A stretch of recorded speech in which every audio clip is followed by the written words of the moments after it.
I wanted a bigger vert.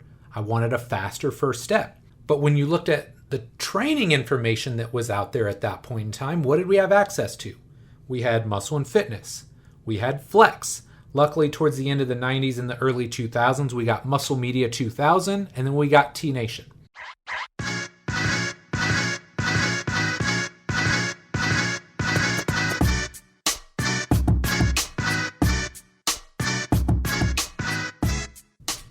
Hello and welcome to the Physical Preparation Podcast. I'm your host, Mike Robertson, and today we're going to talk about what I consider to be the three biggest issues plaguing both the strength and conditioning and fitness industries.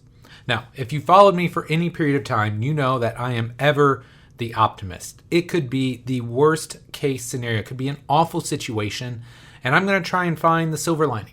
I'm going to try and find some way to spin this and turn it into a positive. But with that being said, there are definitely some things that need to be improved in our industry, whether we're talking about young coaches trying to get in and get a foothold, or our seasoned vets, the people that have been doing this 10, 15, 20 years to try and keep themselves engaged and to keep them moving forward.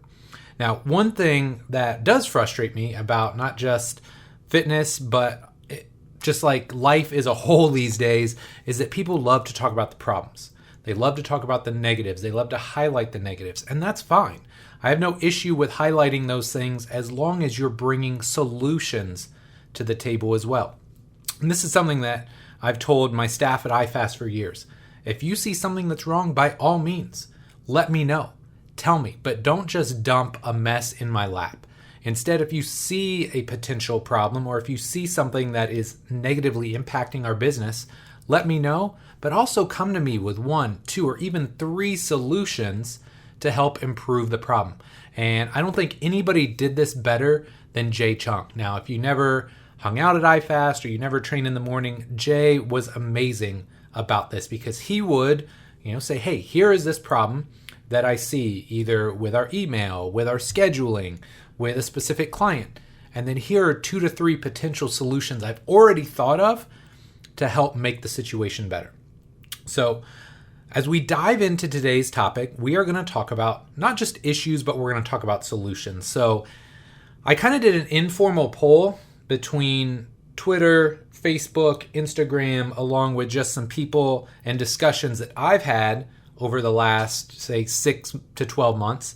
And the 3 biggest issues that keep coming up: number 1, burnout; number 2, imposter syndrome; and number 3, information overload. Now, I've got 2 honorable mentions as well, but I don't want to give it all away in the intro.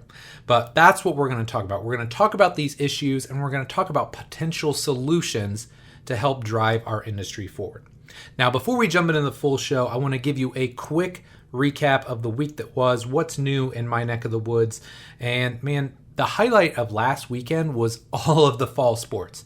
And it's interesting because in one hand, it's a highlight. On the other hand, it has been hotter than Hades here in Indianapolis and Fort Wayne, where we were this weekend. So while it's great and having all this fun with the kids and all the sports, man, it's also been hot. So I'm looking forward to a little downtime. But Kendall had her first big soccer tournament this weekend in Fort Wayne. Really had no clue what to expect because they've been practicing like 4 weeks. When they do scrimmage and practice, they are going up against the team that's directly above them. And they're just a little bit more established, a little bit cleaner overall. So they've just been catching beatdowns basically every day in practice for 4 weeks. So I think they were excited to go out there, beat up on some other teams, and did pretty well. You could see the improvement and the confidence grow as the weekend went on. They tied in their first game, had a couple opportunities right at the end. I know the girls wish they could have gotten a couple shots back, but tied the first one, lost the second one. It's kind of a bloodbath. It was definitely a very good team. They ended up winning their entire division. So, no harm done there. You're going to run into better teams, and I tried to explain that to Kendall. And then the final piece, they came out Sunday morning early, 8 a.m. game, took care of business, and got a 4-1 win. I thought all the girls played really well. And most importantly, it was just a great little bonding experience because Kendall and I got a whole weekend. We got to see our friends Friday night and go out to dinner with them. We got to hang out all day Saturday, watch her play, saw some of her teammates from last year play, and just getting away, just the two of us, was really awesome. So she had a great time this weekend. The only downside, as I think I might have mentioned in last week's intro, was Cade got his first big pitching opportunity in kid pitch this weekend. So I missed that. Luckily, I have an amazing wife. She sat up at the fence for an entire inning while he pitched and FaceTimed me. So that was pretty cool. So I didn't feel like I missed it. I got to watch him pitch as best as I could, and it looked like he did really well. Like, when you're getting into that environment, if you just get the ball over the plate pretty consistently, you're doing well. And he did. He got to pitch his entire 60 pitches, which is essentially your allotment. I don't think you get to go back-to-back days, so he got to pitch his full 60 pitches, got a couple hits that game, got the game-tying run, and ultimately got the game ball. So he was beyond excited. So the weekend was awesome. This week, coaching calls, picked up a couple new mentees, excited to chat with them. Got the iFastU Q&A call, so all kinds of good stuff. And then most importantly, I think it has just been nonstop. Like, I don't feel like I've had a true break the entire summer, really since about April. So really, really, really looking forward to the long holiday weekend. Just some downtime. We got some projects around the house that we want to work on, but mostly just laying low, hanging out with the fam, and just chilling out a little bit. So I hope you have a great long weekend as well. Last but not least, I'm going to mention it here in just a minute. Complete Coach Cert launches live here in just a couple weeks. So if you are interested in getting the cert, getting on the insiders list, and ultimately saving $200, go to completecoachcertification.com or just listen to our short message here in just a minute. So we're going to take a quick break, and then we're going to talk about the 3 biggest issues that are plaguing the strength and conditioning industry today. It seems like every day I talk to a young trainer or coach who is frustrated. Maybe they're frustrated with the results they're getting. Maybe they're frustrated because they don't have trusted resources to learn from. And maybe they're frustrated because they simply don't have enough clients and wonder how long they'll be able to stay in the industry. So if that sounds anything like you, I've got something that I know will help. My Complete Coach Certification was created for trainers and coaches just like you, who are serious about the results they get and who know that becoming a better coach can directly translate to a bigger bottom line. This certification is going to take the last 20 years of my life's work and put it all into one massive course. In it, you'll learn how to use the R7 system to create seamless, integrated, and efficient programs for clients and athletes of all shapes and sizes. How to create the culture, environment, and relationships with everyone you train so you can get the absolute best results. And the exact progressions, regressions, and coaching cues I use in the gym, from squatting and deadlifting to pressing and pulling and everything in between. Of course, there's a ton more that I cover, but that should give you a pretty good idea of what the cert is all about. Now here's the thing, spots for the certification will only open twice per year for a limited time only. To get on the insiders list, just head over to completecoachcertification.com. Again, completecoachcertification.com, and then stay tuned for emails in the coming weeks. Thanks so much for your support, and I hope you'll pick up a copy of the Complete Coach Certification when it launches. All right, my friend, let's dive into the 3 biggest issues that are plaguing strength and conditioning today. And number 1 is burnout. I hear so many, not just people on the internet and on social media talking about burnout, but what's really scary is I hear a lot of young coaches talking about burnout. So let's have a really frank discussion about that.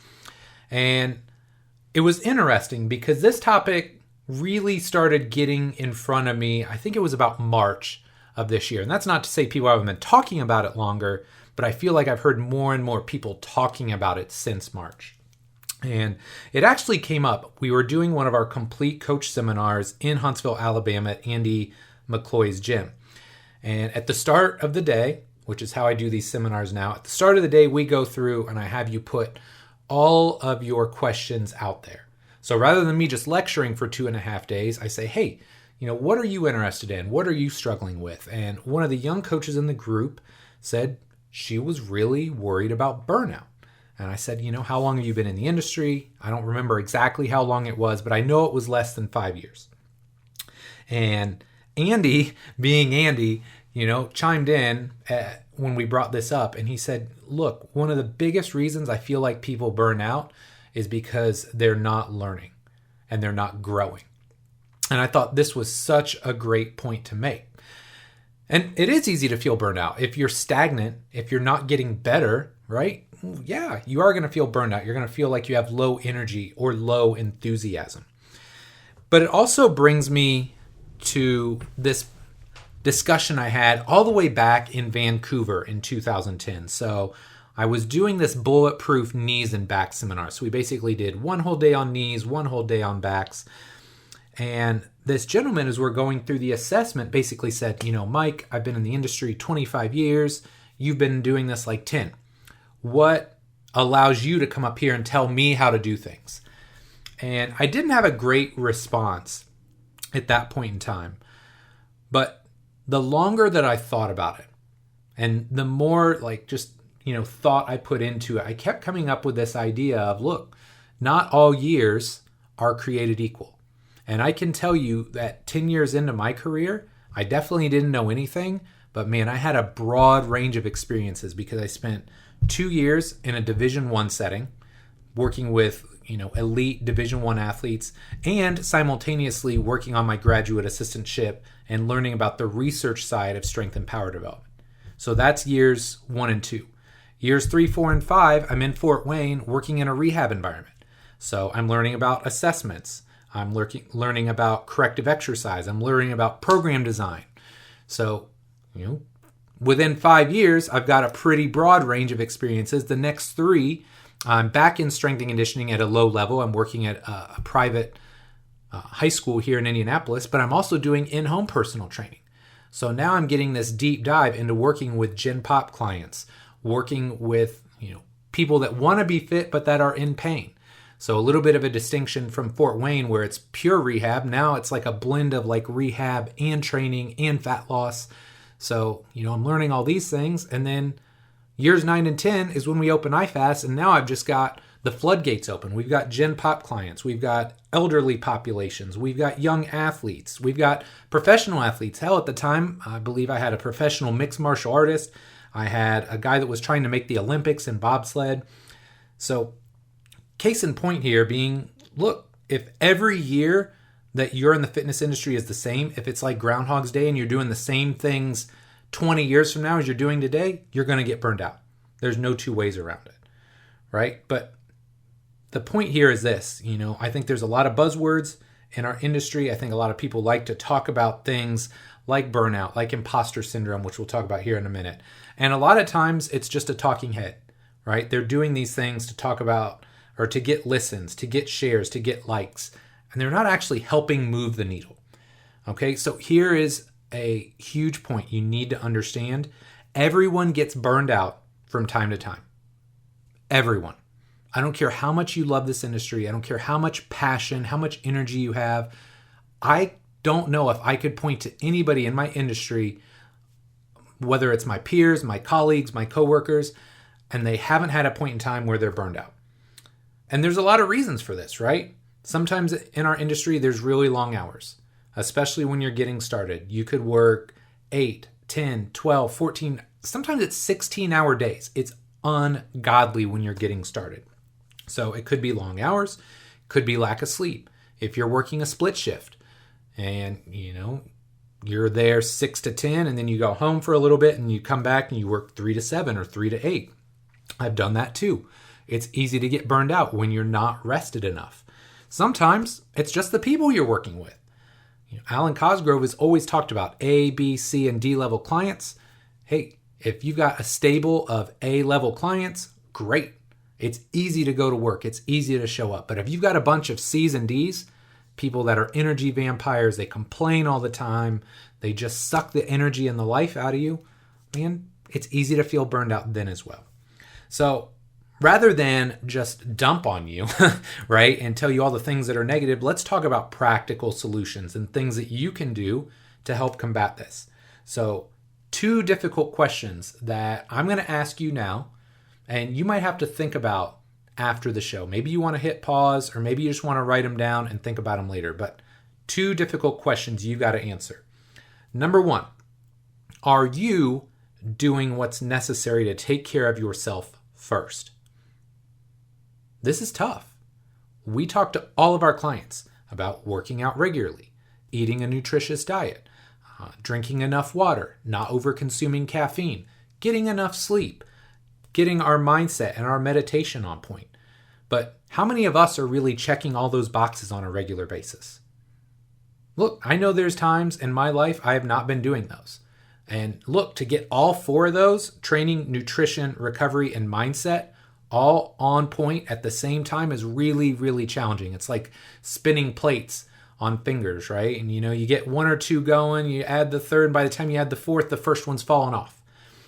So you have to take care of yourself first. And this is really important for young coaches to do because you have to build these habits. You have to build these routines early on. It gets harder when you add more layers and complexity to your life. So if you're just a trainer, you're single, hey, there's no better time to start building these habits than right now. Because when you add on a significant other or pets or kids, or you start your own business, now all of a sudden there's a lot of complexity in your life, there's a lot of layers, and there's a lot of other things that are competing for your time and energy. So number one, are you taking care of yourself first? If the answer is no, you got to start there. Number two, are you working to get better, to grow, and evolve on a professional level on a regular basis? And if not, then this has to be addressed. So if you are doing well with taking care of yourself, now you have to ask, am I challenging myself professionally?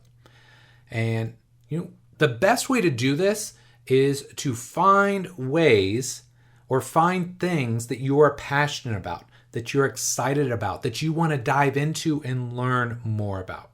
So when I was creating this show, one of the things that I asked was, okay, number one, what issues are we dealing with in our industry?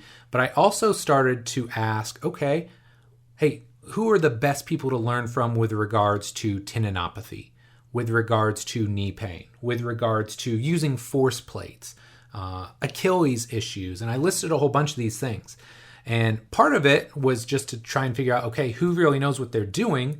But the other part of it is, hey, I'm collecting things that I want to learn about going forward. This is how I keep myself motivated. So at this point, I feel pretty comfortable writing a program. I feel pretty comfortable coaching and cueing a client, progressions, regressions. But there are still things that I want to get better at. Look, I don't care how good I am. Some of my athletes still deal with knee pain, or they're coming with different backgrounds. They've had different injuries, different surgeries. So I can always work to get better there. I'd love to learn more about force plates. It's something that I spent 2 years of my life learning about while I was at Ball State.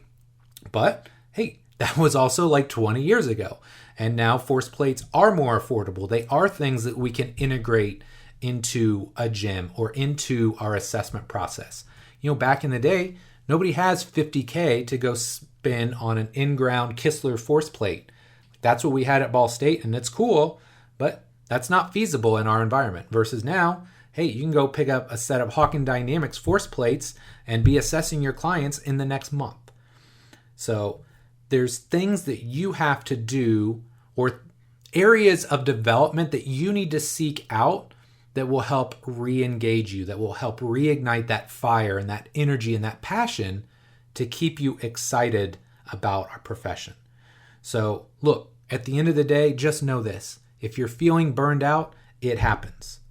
It happens in probably every area of your life at some point in time, especially in the short term. But if this is something you're feeling for an extended period of time, we're talking months or even potentially years, these are things that need to be addressed. And I think if you're not taking care of yourself, that's number one.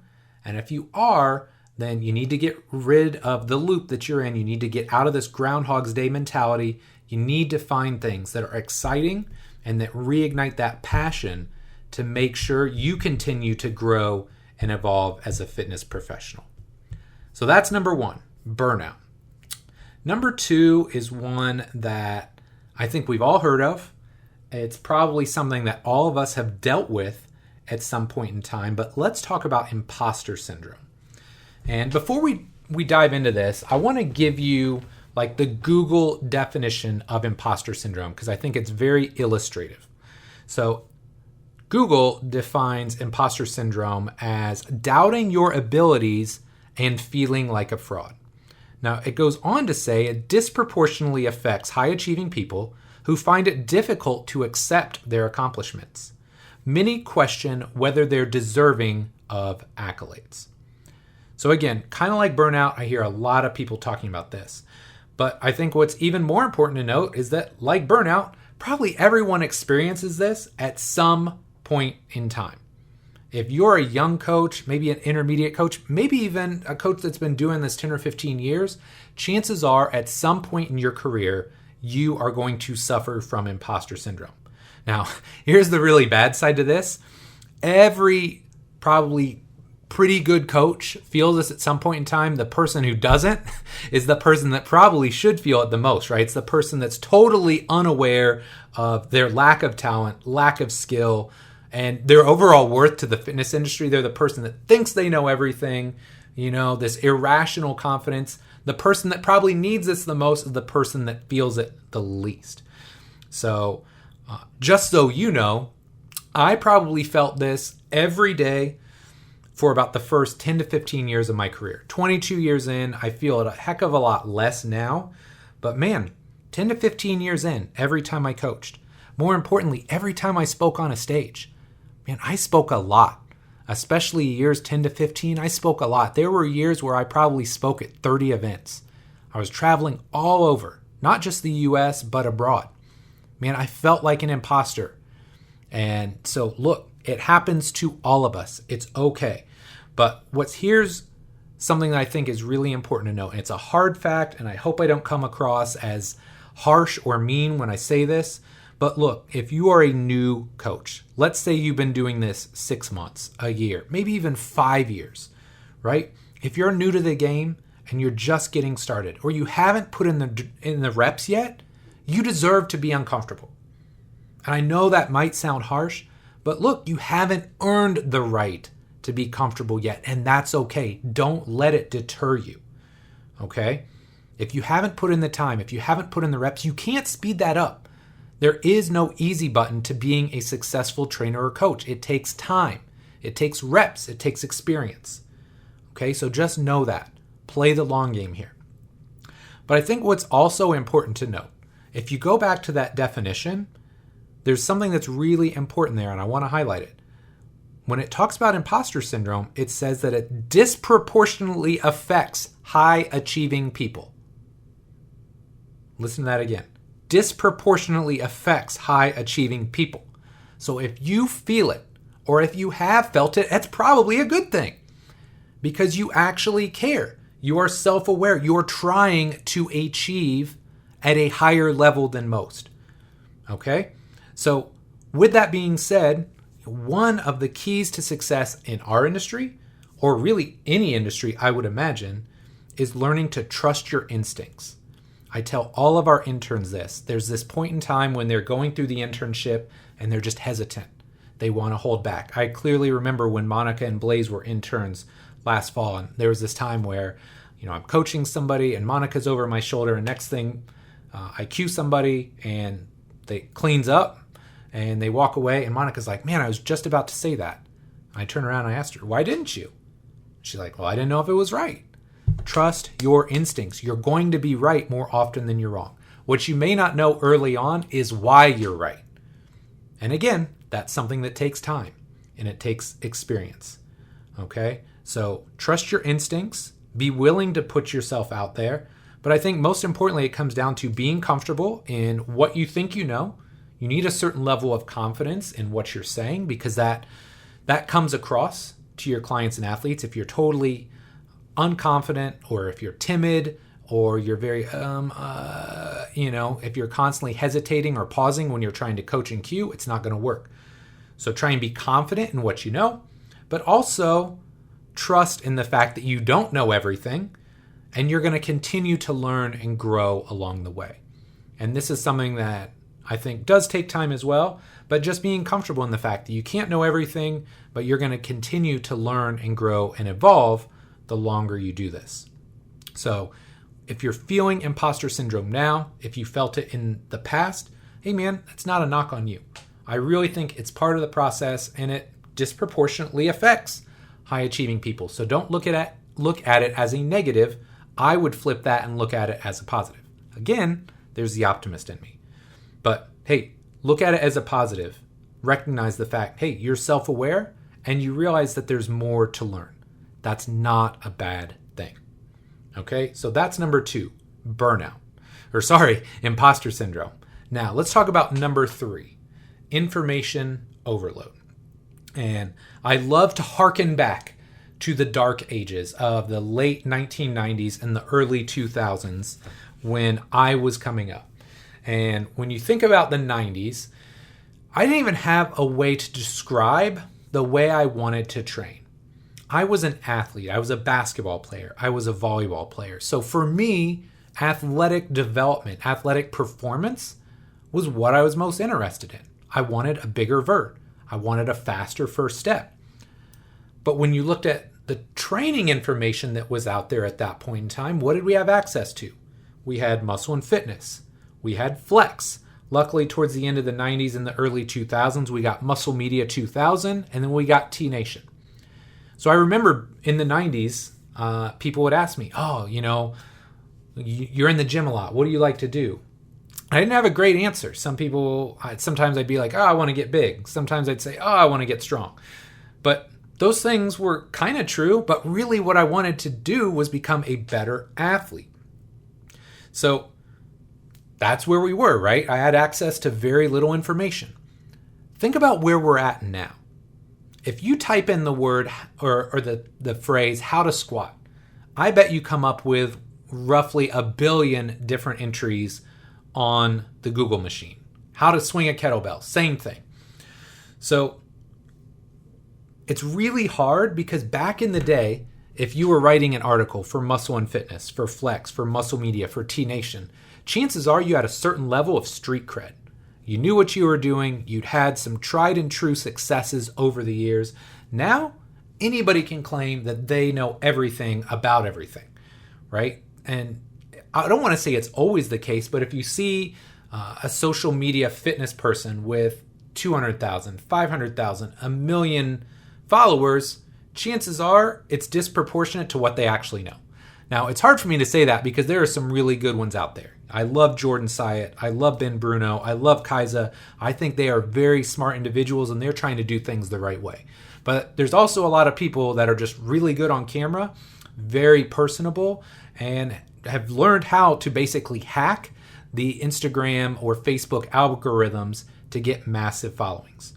So let's talk about practical strategies to do this the right way, because information overload is real, whether it's YouTube, Instagram, any form of social media, websites, blogs, podcasts.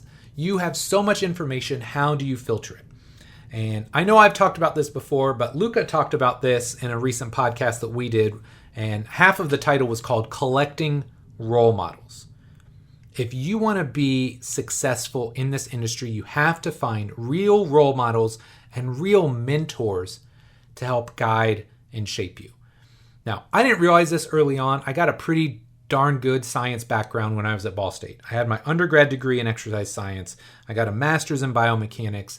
So those things gave me the science background that I needed. If you don't have those, you got to start there first. You need basics like physics, like chemistry, like biology. These things will help you understand how things work. But then from there, you have to find mentors to help guide you within this space. And I've talked about this numerous times, so I won't belabor the point here. But when I had been training for 10, 11, 12 years, I felt very confident in my ability to help people get stronger. I was very confident in my ability to coach and cue, to coach the best exercise, to choose the best exercise. Now that's evolved, obviously, over the years, but I knew very clearly if I wanted to get good at training athletes, I had to get better at speed, I had to get better at conditioning. So what did I do? I sought out trusted experts. In the speed field, I went to Lee Taft, and I consumed everything from Lee that I possibly could. I bought his DVDs. I attended his courses. I brought him to courses at my gym because I knew he was somebody I wanted to learn from. Along those same lines, I knew conditioning was a weakness. So who do I seek out? I go to Joel Jamieson, and I consume everything that Joel puts out, whether it was his books, whether it was his webinars, whether it was his conditioning cert. I brought Joel to come and do events at our gym. So you have to find trusted mentors, people that can give you a foundation in a specific area. And then you can start to go to other people and then use that filter to determine, hey, does this person know what they're talking about? And if so, yes, then I can learn from them. And if they're saying things totally opposite of what Lee says or what Joel says, that's probably not somebody I'm interested in learning from. And I'm doing the same thing now, right? Whether we're talking about, again, tendinopathy, force plates, knee pain. I'd like to think I know a decent amount about some of those topics, but I'm seeking out mentors in those areas so that I can continue to grow and evolve myself. And it's funny because when I put all this out there and I was asking, what are the issues in our industry? Kevin Neild, who is the head strength and conditioning coach for the Boston Bruins, somebody I deeply respect and somebody we have some really great conversations going back and forth. He said, this may be one of the worst areas of our field right now. It's just this lack of true mentorship. So to kind of recap this and bring it together, number one, I think you have to start with a solid foundation in the sciences. If that means going to college, that's great. If you don't want to go that route, man, there's so many probably free courses on the internet these days that you can do that will give you that science background. Start with those. You can't skip that step. From there, find specific areas that you want to hone in on. If you want to be a fat loss expert, focus on metabolism. If you want to be a strength coach, figure out what your weaknesses are. Because I think of it kind of like MMA. If you started in one area of MMA, like let's say you're a really great striker, well, maybe you just need to maintain your striking skill and then become a better wrestler or a better grappler, BJJ. Same thing here. If you're great with strength, I feel like I was great with strength. Now, what are my weaknesses? Speed, conditioning. Start to plug those in. Once you've figured out what those are, find your trusted mentors, apply your foundation, and then once you have a filter and you can start to figure out who knows what they're talking about, who doesn't, use that filter to expand your knowledge base and integrate materials from other coaches. Okay, so that's number 3, information overload. Now, before I let you go, there were 2 things that came up. I don't know if I would put them in the top 3, but there are things that are negatively impacting our field that we need to be aware of and that I want to at least mention here. So kind of our extra credit or, however you want to think about it. But 2 other areas that need work in our industry. Number 1 is social media and how we use social media in our field. And number 2 is wages and compensation. Okay. So when it comes to social media, if you're going to use social media for your business, my best advice is to post and run. That's what Bill talks about. I don't remember what Shantae calls it, post and ghost or something like that. Post and move. That's what Shantae calls it, post and move. But don't hang out on the interwebs too long. Don't hang out on Instagram, Facebook, Twitter, TikTok, Snap, whatever medium you're using. Post your content. If there are DMs that are going to positively impact your business, respond to those and then get out of there. So that's number 1. Number 2, curate your feed.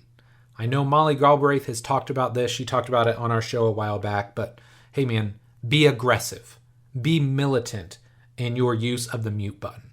And this is something I need to do a better job of because, man, there are people that I love in real life, but on social media, they absolutely drive me insane. I don't need 50 social media posts from you every single day. Okay? So be very liberal in your use of the mute button. It's got to be positive. It's got to be moving your needle forward for it to be worth your time. And then last but not least, number 3, this is easy. Limit your time on social, right? There's a lot of benefits to it. Man, I've met some great friends through social. I've learned a lot. I've found some really great people to follow. And I use social media to, educate my listeners and to educate my audience. I use it to interact with new coaches, new trainers that I'm unaware of. I've used it to find great people to bring on the podcast. And man, it's a great education tool when used appropriately. But I'm also going to limit my time on there because this is something I learned from Alan Cosgrove many, many years ago. Swap the word time for the word life. And you think about it like that, time for life, you don't get time back. So do you want to waste your time? i.e., do you want to waste your life being on social all the time? So I love that thought process, and it's something that really shaped me early on in my career. So I thank Alan for that. So social media is something we need to get a wrap around. Whether you're using it professionally or using it to consume information, find a way to make it work for you. And then second, I don't know how to address this one because I think it's a bigger, probably entire podcast in itself, and it's going to take more brain power from me. And frankly, it's a very layered issue. But wages and compensation for trainers and for coaches. Look, there's competing demands for skilled workers, right? Like if you go out in the world right now, there's a lot of very skilled workers that either aren't making enough money or don't have jobs. Like it's a competitive world out there. So if you have somebody that's really smart, that's a coach or trainer, and they're making like 20, 22, 24K a year, and they could go to like a coding boot camp for 6 weeks and start making six figures, it's going to be really hard to retain that person unless they are just beyond passionate. They just feel compelled and driven to be a trainer or a coach. So I think there's a lot of layers to this, but for now, I'm going to leave it at this. Number one, if you are an employer and you're listening to this show, find ways to compensate your staff fairly. Now, I get it. I'm a business owner myself, 14 years in.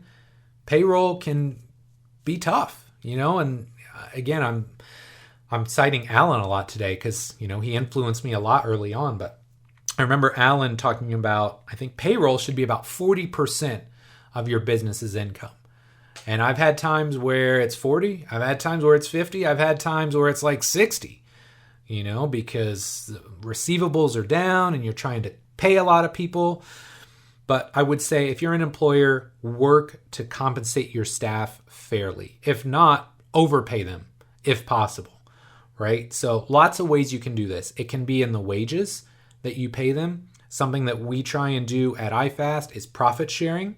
So if we're just killing it at the gym, hey man, obviously Bill and I are going to, cut ourselves a little bit because we have the risk in owning the business, but the guys are putting in the time and effort to grow the business. They're there in the trenches every day. So I'm going to find ways to compensate them there. Con Ed, I think, is another way. You got to have the right people. This is a big one. Like they have to be the right people. They have to want to get better, right? So paying for their Con Ed could be one. And I think one that isn't really talked about, it's kind of an intangible, but this idea of intellectual stimulation. So, if you're working in a big box gym and everybody's doing the same thing day after day after day, man, that would kind of suck, right? Like it's easy to get burned out there. But if you have kind of this compensation package where you're paying them a pretty good wage, there's a little bit of profit sharing, you're paying for Con Ed, it's an intellectually stimulating environment, the people around you want to get better, all of those things factor in. Because look, I'm never going to be able to pay somebody what they could make working for a professional team. There's a reason we've lost a couple of our staff to NBA teams or Major League Baseball teams over the years because, hey man, they can pay more and it's a great intellectually stimulating environment. But I think there's a lot of intangibles to working at iFast as well. So if you're an employer, work to pay your staff fairly. If you're an employee, hey man, it's cliche, but understand you're not going to walk out and start making 60, 70, 80K a year. Be where your feet are. If you're not making great money right out of the gate, that's okay, but there's got to be a succession plan in place, right? So go out and kill it wherever you're at, right? And the way I try and describe this is, hey, even if you're making 24, 25K, which is not ideal, I get it.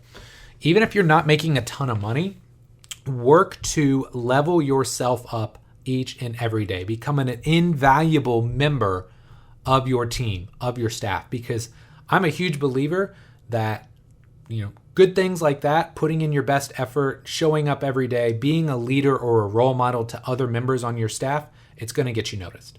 It's just how it works. You're not going to be the best person on your staff making $20K a year for very long.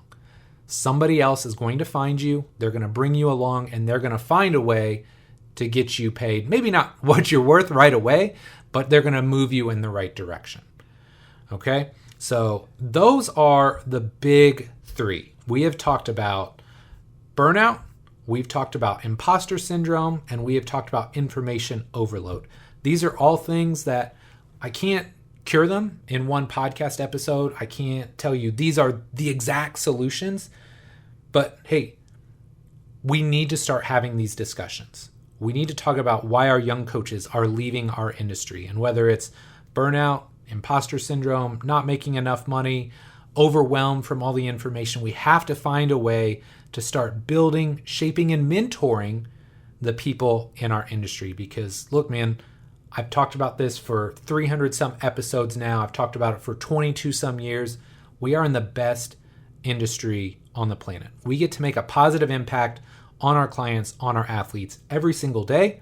So now it's our job to start to tackle some of these bigger picture issues and find ways to retain more of our own great talent. So my friend, I really hope you enjoyed this episode. A little bit different than some of the stuff that I've done in the past, but I think these are topics that need to be talked about and need to be explored if we're going to continue to push our industry forward. So, small favor, if you enjoyed the show, please share it with a friend, colleague, anybody really that you think would benefit from hearing these messages, or that maybe is dealing with burnout or imposter syndrome or any of those things. Share it with them so that they can know, hey, I'm not crazy. I'm not the only one feeling this. Everybody feels it. And here are some solutions to start moving yourself forward. So, my friend, as always, thank you so much for your support. Love and appreciate you. And we'll be back next week with our next episode. Take care.